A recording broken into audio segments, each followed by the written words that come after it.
I want you to picture a scale. On one side, you've got the full faith and credit of the United States government, Treasury bonds. Right.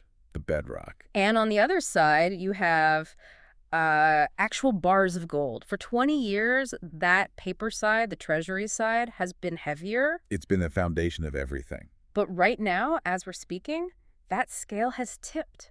For the first time in over 2 decades, global central banks hold more value in gold reserves, we're talking $5 trillion, than they do in U.S. Treasuries. Which is sitting at, what, 3.9 trillion? Roughly, yeah. It's just a quiet flipping of the script, isn't it? This isn't just a market fluctuation. It feels like the actual architecture is shifting under our feet. And that specific stat is our jumping off point for today's deep dive. We are unpacking a massive stack of intel from Simon Dixon. Ah, Simon Dixon. For anyone who doesn't know the name, he's a Bitcoin OG, a serious macro investor, and frankly, a geopolitical analyst who predicts things most people are afraid to even think. He definitely doesn't sugarcoat things. And the source we're using today is a really comprehensive TLDR summary of his Hard Talk live stream. Which just aired, right, on Friday, January 30th, 2026. That's the one. And the title alone tells you everything. Gold just broke the dollar. The New World Order has begun. Subtle. Very. But, you know, the video racked up over 32,000 views almost instantly across X, YouTube, Rumble. People are clearly feeling that something is broken. Well, Dixon's argument is that the New World Order, it isn't some fringe theory anymore. It's a financial reality. It's already here. He said the operating system of the world has changed, and most of us are still running Windows 95. That's a great way to put it. So our mission today is to, well, update that operating system for you. That original live stream was a marathon, 3 hours and 14 minutes. Yeah, not everyone has time for that. Exactly. So we're going to compress all that analysis into a briefing that respects your time. We're going to connect the dots from stablecoins buying gold to what he calls a controlled demolition in Iran, all the way to the surveillance state. Let's get into it. Okay, so we have to start with that headline claim. Gold just broke the dollar. Dixon's whole point is that the 15-year era of American financial dominance, The strong dollar, booming stock market. that whole party is officially over. And the weirdest part, the best evidence isn't at the Federal Reserve. It's with a company called Tether. This is such a fascinating case study because you think of Tether, you know, the issuer of USDT, the biggest stablecoin. Right, it's supposed to be boring, a digital dollar. Just a parking spot for crypto traders. But Dixon points out that Tether sees the writing on the wall. They're basically splitting their entire business model in two to survive what's coming. It's almost like a financial apartheid, 2 different coins for 2 different worlds. That's a really good way to put it. On one side, they're launching USA. This is the U.S.-compliant, surveillance-ready coin, as Dixon calls it, backed only by short-term U.S. treasuries and cash. So this is the one that follows all the rules. All of them. Yeah. The travel rule, KYC, identity tracking, you name it. If you use USIT, you are fully inside the U.S. surveillance grid. It's regulated, it's safe, but it is captured capital. But then you've got the legacy product, the global USDT, and that's where the behavior gets really interesting. Oh, it really does. Dixon highlights that Tether is taking its excess reserves, you know, the huge profits they make from the yield on government debt. Right. And they are not buying more debt. They are aggressively, and I mean aggressively, accumulating hard assets. The numbers here are just wild. He says they're reportedly buying up to $1 billion in gold per month. $1 billion a month. Think about what that does. It creates this persistent, relentless bid in the market. It basically puts a floor under the price. And that brings their total holdings to about 143 tons of physical gold. That's worth something like $26 billion. To put that in perspective for you. A private crypto company now has more gold than most G20 nations. They're sitting between the central banks of Libya and the Philippines. Think about that signal. A private company whose entire business is supposed to be pegged to the dollar is actively running away from the dollar. And it's not just hoarding it, right? Dixon talks about the utility. Gold-backed stablecoins like XAUT. Yes. This is the idea that international businesses are just starting to use these tokens to settle trades. Why would they do that?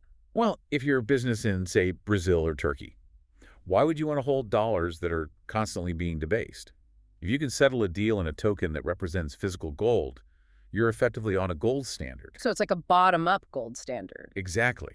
No government had to declare it. The market just built it because the dollar is failing as a store of value. Which brings us right back to that macro picture we opened with. 5 trillion in official gold reserves. Versus 3.9 trillion in treasuries. Gold holdings have tripled since the end of 2019. It's a quiet stampede for the exits. But why is it happening right now? Dixon points to an analysis by Infonomics that talks about something called Triffin's dilemma.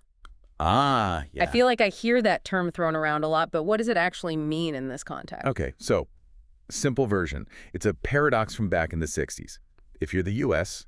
and you issue the world's reserve currency, you have to supply the world with enough dollars for global trade. So you have to export dollars. Exactly. And the only way to do that is to run massive trade deficits. You buy stuff from the world, you send them dollars. But, and here's the dilemma, if you do that for too long, you pile up so much debt that everyone loses faith in your currency. So you either starve the world of liquidity or you destroy your own currency. You got it. Domestic stability versus global liquidity. You can't have both forever. And Dixon's argument is, we finally hit the wall. The debt is now an existential problem. He backs this up with a number that, it really made me pause. The Net International Investment Position, NIP. This is basically America's balance sheet with the rest of the world. Yeah. And the figures are just brutal. Go on. Foreigners own about $68 trillion in U.S. assets. Stocks, bonds, real estate, everything. But the U.S. only owns about $41 trillion of foreign assets. So if you do the math, Oh. we're in the hole by nearly $28 trillion. $28 trillion. We owe the world vastly more than it owes us. And Dixon frames this as a complete loss of sovereignty.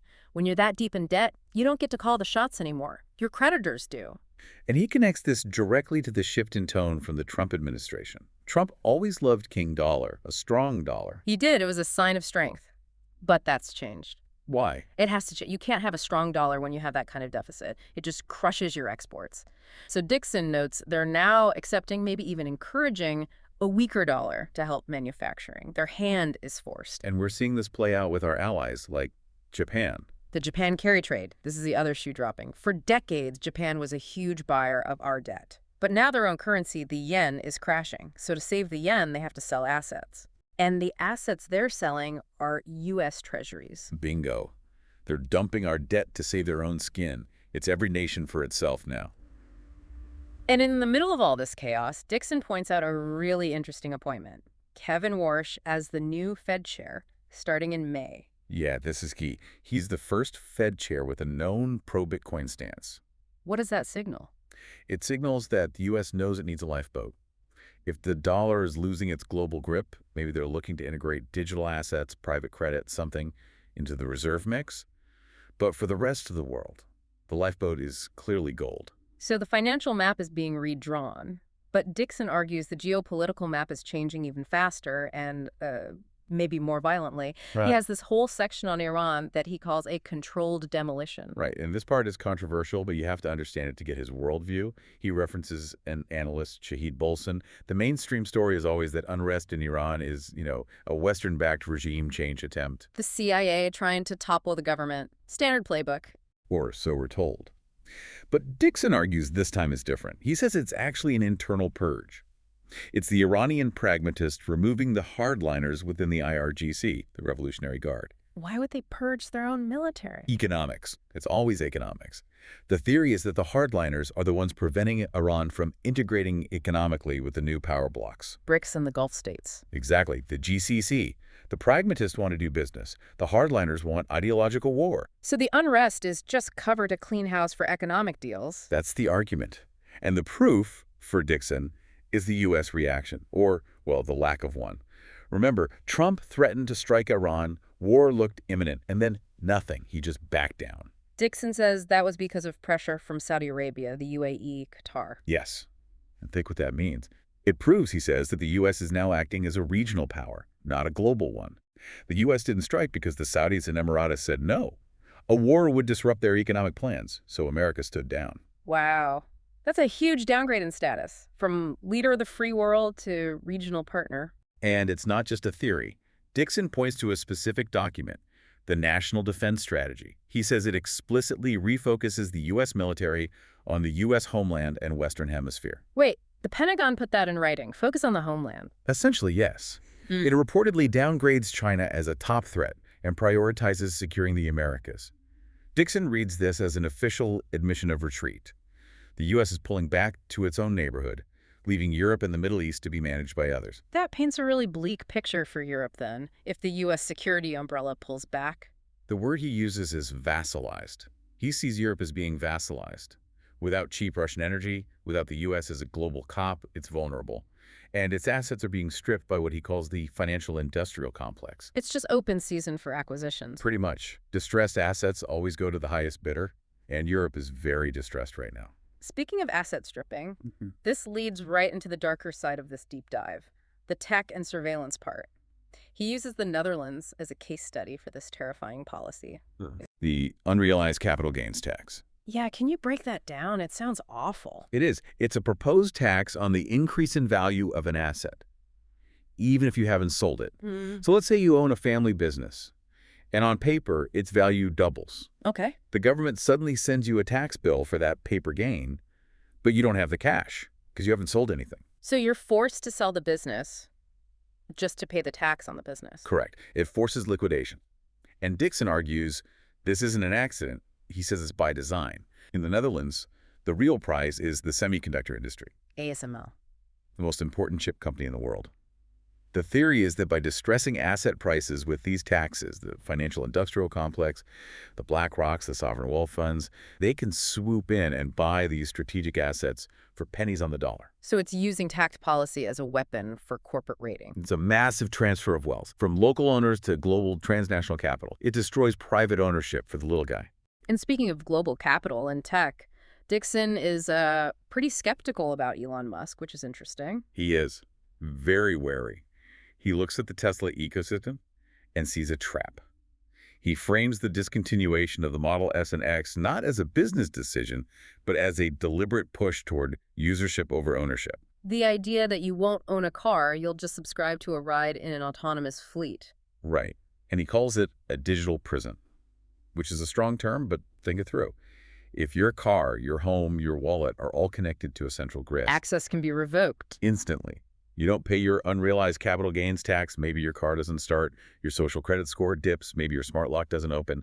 And he points out that Musk's AI company, XAI, is raising huge funds from Gulf sovereign wealth funds. Bringing it full circle, U.S. tech isn't just American anymore. It's being integrated with this global transnational capital. The borders on the map are dissolving, but the walls of the digital prison are going up. It really feels like the whole board is being reset. So let's try to pull this all together. What is Dixon's one grand thesis? The grand thesis is this. We are moving from a U.S.-centric, unipolar world to a multipolar world. In this new world, gold is the primary reserve asset, not the dollar.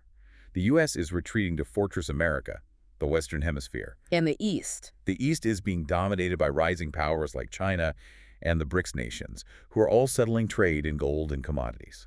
It's a lot to take in. It's frankly a bit scary. But Dixon does offer some advice, right, for what he calls the learner. What do you do? The first step, he says, is psychological. You have to start mentally pricing things in gold instead of dollars. What does that mean practically? It means you ignore the nominal price tag. A house might cost more dollars next year, but it might actually cost fewer ounces of gold. When you see the world through a gold lens, you see the true value. You stop being fooled by inflation. Okay, that makes sense. And the second piece of advice? Self-custody. This is a huge theme for him. If the banking system is fragile, if assets are being stripped through taxes, you cannot afford counterparty risk. Not your keys, not your coins. Exactly. Or, not your vault, not your gold. Don't let your wealth be just a number in someone else's database. Because in a transition like this, databases get frozen. Bearer assets, things you physically hold, are the only real safety. You know, he ended his live stream with a question that's just been rattling around in my head since I saw the summary. What was it? He asked, if the world's central banks are dumping treasuries for gold, why are you still holding your long-term savings in fiat currency? It's the ultimate question, isn't it? Mm-hmm. The smart money, the central banks, the tethers of the world, they've already made their move. They showed their hand with that $5 trillion stat. They are betting on hard assets. So if you're still sitting 100% in dollars, You're effectively betting against all of them. A provocative thought to leave you with today. This has been a deep dive into the shifting global order. It's heavy stuff, but understanding the map is the only way to navigate it. Absolutely. The world is changing fast. Knowledge is the best hedge you can have. Thanks for listening to the deep dive. We'll catch you next time.